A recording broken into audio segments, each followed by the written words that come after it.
Bismillahirrahmanirrahim. Hamzah ini sebenarnya adalah paman kandung Nabi SAW.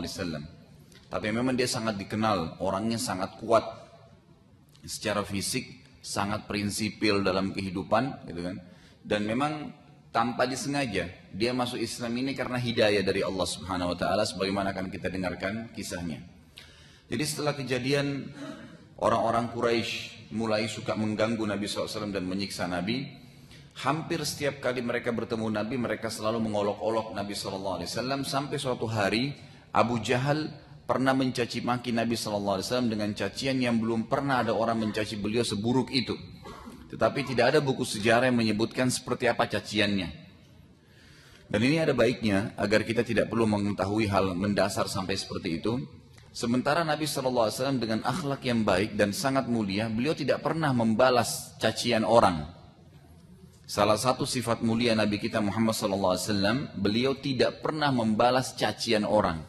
Di fitnah nggak pernah balas dengan fitnah. Di ghibah nggak pernah balas dengan ghibah. Kenapa? Karena Nabi kita Muhammad SAW, jemaah sekalian, sangat faham bahwasanya kita punya Tuhan.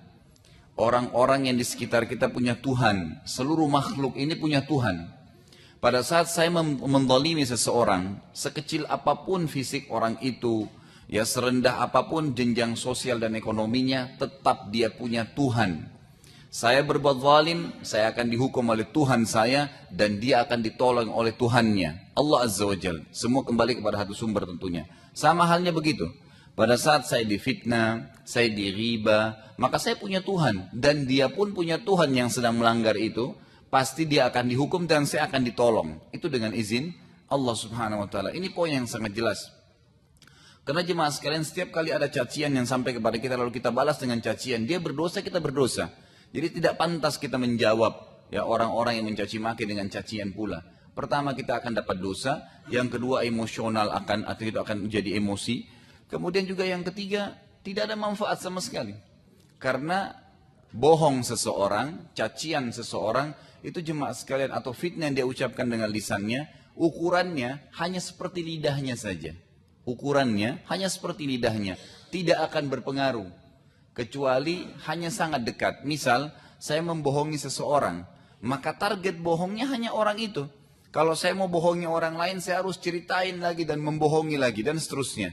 Sama dengan fitnah. Pada saat saya fitnah seseorang, na'udzubillah, maka orang yang sedang saya jadikan target tidak ada. Yang satu ini orang di depan saya sedang saya sampaikan, saya fitnah.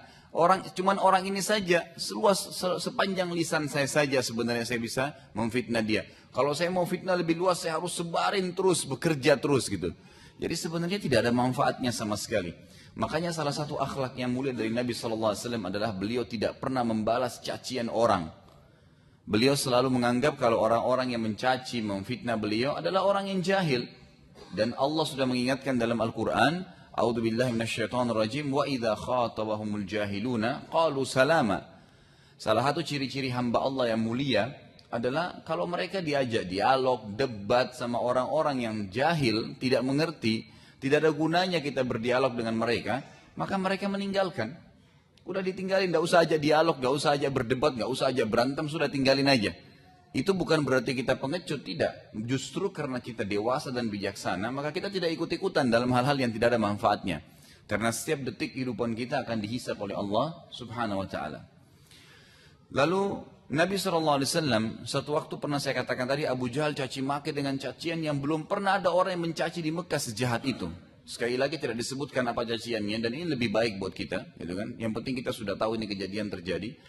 Maka ada seorang wanita yang kebetulan dari Quraisy juga tawaf, juga wanita ini tidak disebutkan namanya siapa. Mendengarkan cacian tersebut dan wanita itu tidak sabar mendengar itu. Lalu wanita tersebut keluar dari Mekah dan menemui, kebetulan yang ditemui adalah Hamzah, paman Nabi SAW, itu masih dalam keadaan kafir. Yang pada saat itu kebetulan baru pulang dari berburu.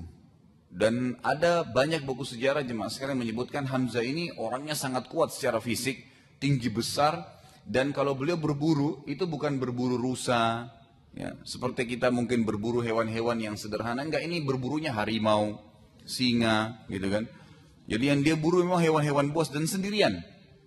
Setiap kali pulang dia membawa satu ekor harimau, dia bawa satu ekor singa. Memang orangnya sangat kuat gitu.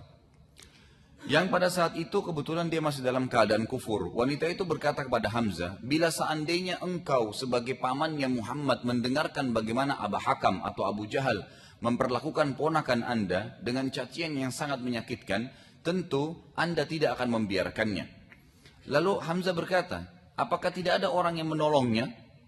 Menolong Muhammad SAW? Kata wanita tersebut, tidak ada. Semua orang diam, karena yang bicara adalah Abu Jahal. Juga ditokohkan di Mekah.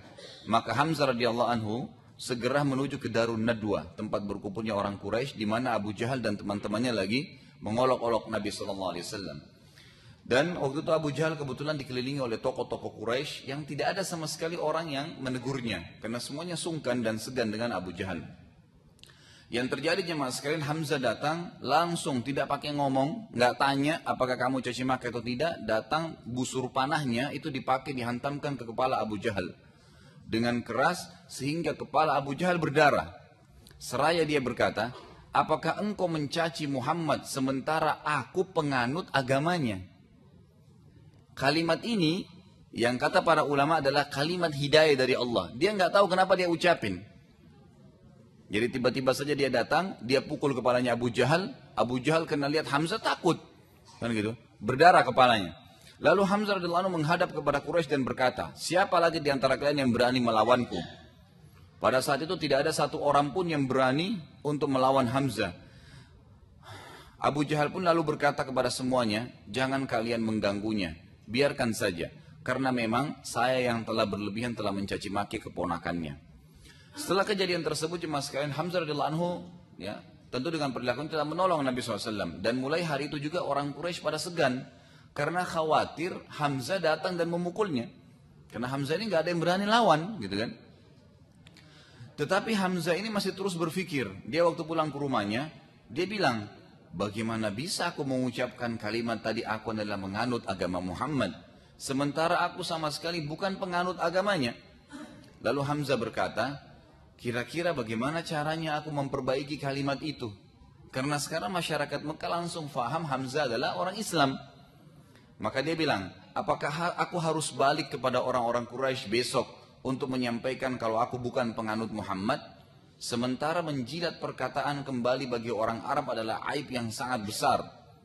Kalau dia sudah mengatakan salah ya salah. Pokoknya dia pertanggungjawabkan perkataan itu. Atau kata Hamzah dalam dirinya, aku memang harus mengikuti agama Muhammad.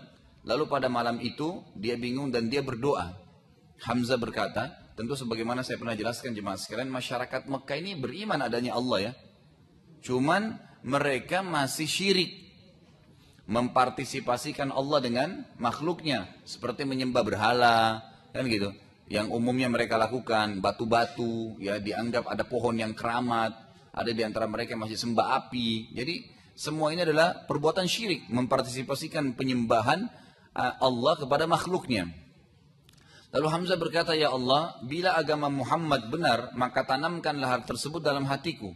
Bila tidak, maka berikanlah aku solusi dari masalah ini. Lalu Hamzah merasa senang dan tenang dengan keyakinan tersebut, yang keesokan harinya ia mendatangi Nabi SAW dan akhirnya mengucapkan syahadat. Ya.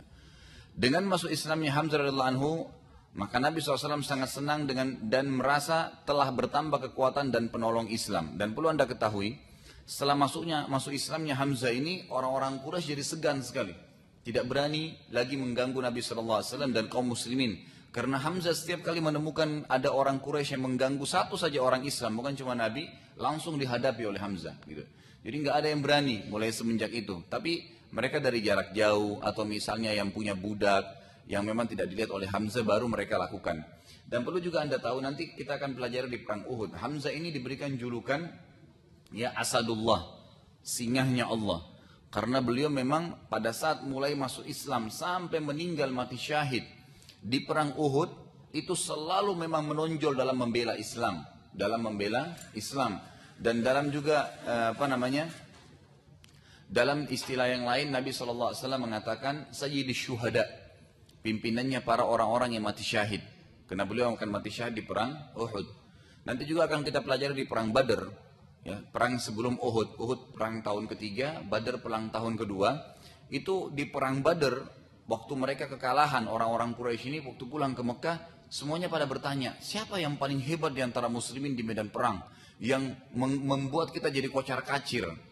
Lalu ada pasukan-pasukan Quraisy yang anak-anak muda masih belum kenal Hamzah, mereka mengatakan ada satu orang yang umurnya sudah tua, tapi dia sangat kuat dan kekar, dan di dadahnya itu ada bulu burung merpati.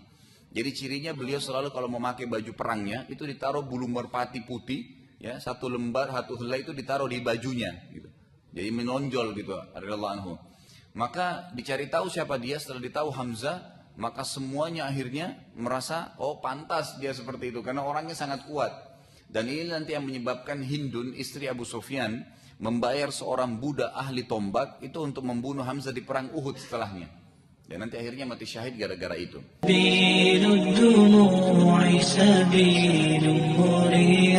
تنهدى يا صاحي كي تستريح